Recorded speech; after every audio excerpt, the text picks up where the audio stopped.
1980, and the millennials born between 81 and 96 for that available affordable housing.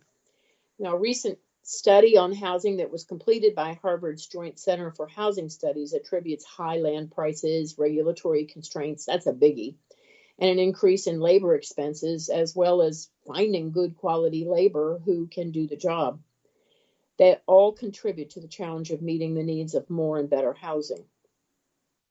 Younger baby boomers aren't interested in cookie cutter style of communities available, so you may see more Jimmy Buffett like Latitude Margaritaville communities sprouting up across the country.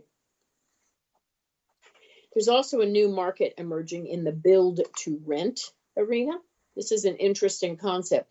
The homes are built in communities, which makes it easier for the builder to construct.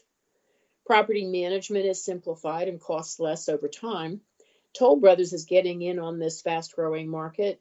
The concept works for young families and retirees. Millennials can't afford to buy a house, but they want one.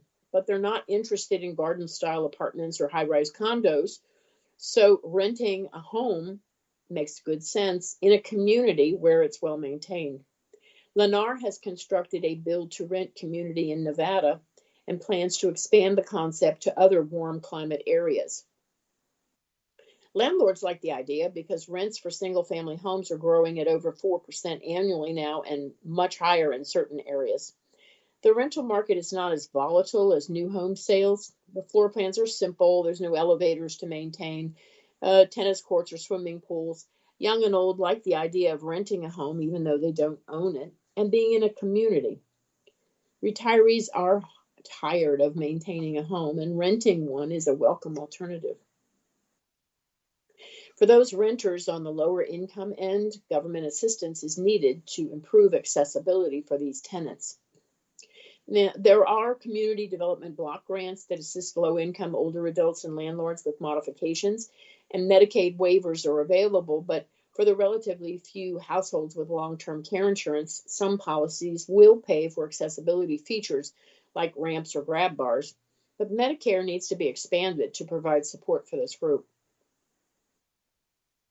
Providing affordable and accessible housing for an aging population that is safe and reasonable is a challenge that requires immediate attention. Many in their 50s aren't financially prepared for retirement, and many older adults living in single-family homes, which make it difficult for a community to provide new housing and better options for transportation for that demographic. Families need to advocate for communities with age-friendly housing. State and local governments have roles to play. They can revise, as many have done, the zoning laws. That's a big problem.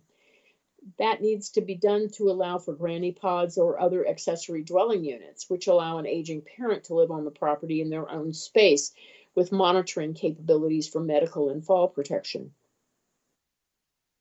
The private and nonprofit sectors will also play an increased role in providing affordable and suitable housing for the increasing numbers of older adults.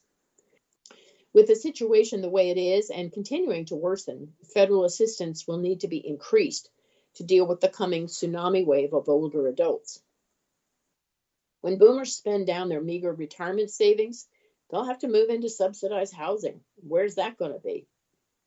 Americans want to age in place, which is fine, as long as the home is safe and accessible. As far as senior households go, a little over 80% of adults live by themselves in detached single-family units with no younger generations in the home. The kids have moved out. The house has more bedrooms and empty space than what they need.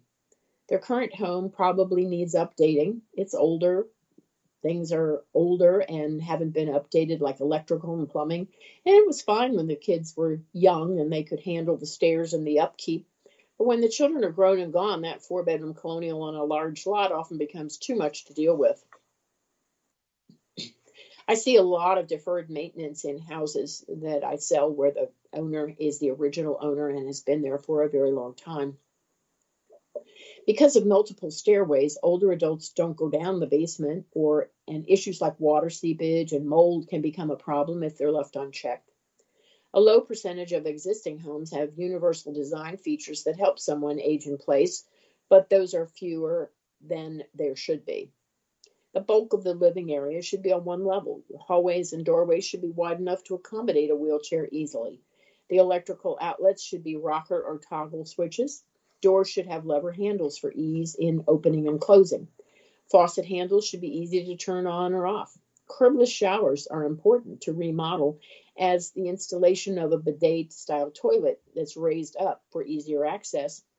Now, you can take the equity from your home and remodel it to accommodate your needs as you age, but things wear out and you'll probably decide to sell the house anyway.